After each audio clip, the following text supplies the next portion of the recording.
কথা না চিন্তা করে বাচ্চার কথা ওই বিদেশ গিয়া জন হ্যাঁ ঠিক কারো শিকার হতায় জন হ্যাঁ বসে কিন্তু ততক্ষণে ভাইরে অনেক দেরি হয়েছে অনেক দেরি হয়েছে। একটা কথা মনে রাখতে হবে, দালাল আপনার যত আপনি দালাল আপনার যত আপনি হইতে পারে আপনার মামা চাচা খালা খালু দুলাভাই সে যেই হোক না কেন, কারো মুখের কথায় বিশ্বাস করুন যায় না, কারণ তারা শুধু বিপদে ফেলতেই পারে, বিপদ থেকে কেউ উদ্ধার করবে না। হ্যাঁ আপনারা ঠিকই কইছে, তো একটা কথা তো কইলেন না। কি কথা?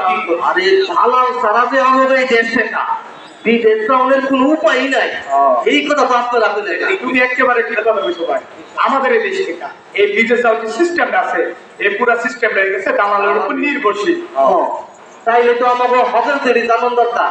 কি কর সবাই জানান দরকার না, কিভাবে সঠিক নিয়ম মাইনা আমরা যাতে সকলতেই বিদেশ যাইতে পারি, যাতে ওই দালাল বেকার মুখের কথা বিশ্বাস কইরা অতি অতি যাতে আমাকে ঠকতে না হয়, ঠকতে না হয়। সবচেয়ে তো ওই কারণ দালাল বড্ড শেয়ার হলো। হ্যাঁ, বড়ই ঠান্ডাবাদ, কথায় কথায় খাই টাকা করবো সর্বনাশ। ভাই ভালোই কইলেন ভাই, আপনি একটা উদাহরণ দিয়ে বুঝান। আমি তো পারে বুঝাই, যেমন ধরো পাসপোর্ট করতে গেলে, জন্ম নিবন্ধন করতে গেলে, স্মার্ট কার্ড করতে গেলে নানা ধরনের ভোগান্তির ঝামেলার একটা ব্যাপার আছে। এখন তোমার জামালে আরে ভাই আপনি তো চাই জামালা করবেন যে আমি আছি না, আপনি খালি আমার 15 থেকে 20,000 টাকা দিয়ে আমি সকল কিছু করে দিতে। তো দালাল তো ঠিকই কইছে, দালাল যদি একটু টাকা বেশিও নেয় আমার বাবা তো উপকারই করে। হ্যাঁ গো, খালি টাকা নয়, দালাল উপকার করে। তুমি যদি দালাল দিয়ে পাসপোর্টটা করো, ওটার মধ্যে তোমার নামের ভুল দিতে পারে, তোমার বয়সের ভুল দিতে পারে, তোমার মা বাবার নামের ভুল দিতে পারে। এই ভুলভাল পাসপোর্ট নিয়ে বিদেশ গেলে তোমার তো বিপদে পড়তে হবে। আচ্ছা ধরো তুমি পাসপোর্টটা করতে দিলাম, তোমার ঠিকানাটা একটু ভুল দিল, তুমি বিদেশ গেলা, আল্লাহ না করুক তুমি যদি ওই বিদেশ গিয়া মরে যাও, তোমার ওই পাসপোর্টের ঠিকানা অনুযায়ী তোমার বাড়ি পর্যন্ত লাশ এবং নিয়া আইবো না ভাই, আইবো না, আইবো না। এই কারণেই হয়েছে দালাল তোমার যতই পরিচিত হোক না কেন, ওই পাসপোর্ট হোক, জন্ম নিবন্ধন হোক বা স্মার্ট কার্ড হোক, ওইটা পরম তোমার এইটা শুনে পয়সা তারপরে পূরণ করতে হবে। দর্শক ভাই বোনেরা, ওকা বন্ধুরা, এতক্ষণ যেই কথাটা বললো এটা খুবই গুরুত্বপূর্ণ কথা। এই কথাটা আমরা নিজেরা যেমন মানবো এবং অন্যকে মানতে বলবো। কি কোন সবাই মানবেন তো? বলবেন তো? বলেন মানবেন তো? আমি তো দেখতেছি তুমি খুব ভালোই বুঝছো। ভাই কি চাই নয় কটা কথা অনেক সময় কি কম বয়সে পোলা মায়ের জন্ম নিবন্ধনে পাসপোর্টে বয়স বাড়ায় দেয়। শিশু শ্রম বাংলাদেশের আইনে দণ্ডনীয় অপরাধ।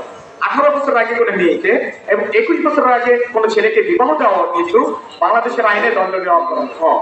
আর যদি কোনো ব্যক্তি যদি বাল্য বিবাহ হয়, সন্তান জন্ম দেওয়ার সময় কিন্তু মা এবং সন্তানের দুজনেরই মৃত্যুর ঝুঁকি বেড়ে যায়।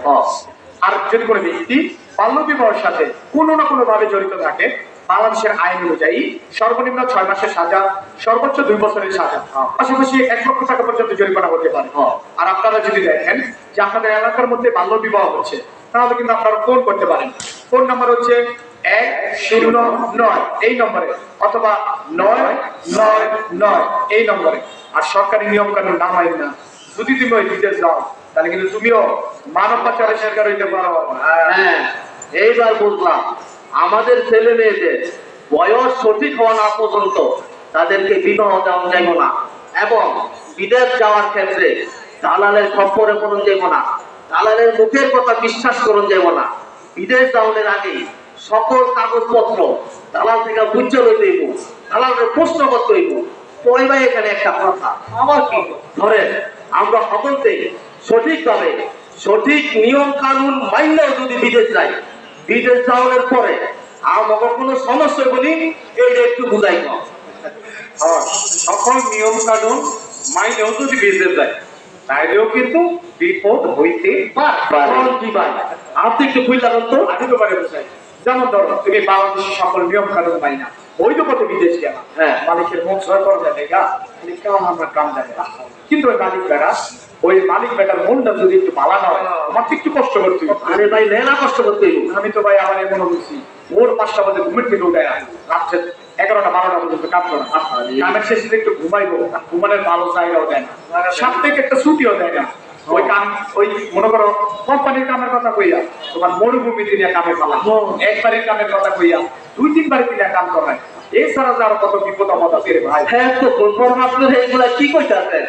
তাইলে আমাদের কি উপায় হইব এইটা একটু বুঝাইব। এই কারণে আমার ওখান বন্ধু তোমার প্রথমেই কইছে দালাল তোমার যতই পরিচিত হোক না কেন হ্যাঁ। তার মুখের কথার উপর ভিত্তি করে বিদেশ যাওয়া যাবে না।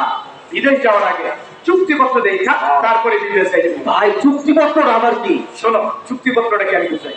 চুক্তিপত্র হইলো তুমি যে এই দেশ থেকে বিদেশ যাইবা মানে তোমার কি কামে লেগে রাখবো, তোমার কত টাকা বেতন দিব, তোমার কয় ঘন্টা কাম করাইবো, তোমার থাকা খাওয়ার ব্যবস্থা কে করবে, তুমি যদি ওই দেশে গিয়ে অসুস্থ হও তোমার চিকিৎসা খরচ কে বহন করবো, এই সকল কিছুই তোমার চুক্তিপত্রতে লেখা থাকে।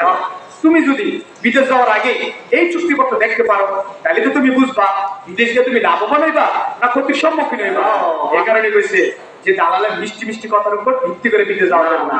বিদেশ যাওয়ার আগে সকল কাগজপত্র যাচাই বাছাই কইরা চুক্তিপত্র দেখা লাভ ক্ষতির হিসাব কইরা তারপরে বিদেশ যাই। ভাই আমি তো বুঝতে গেছি গা। কিভাবে বৈধ পথে বিদেশ যাওয়া যায় এটা আমার একটা গান আছে, হ্যাঁ?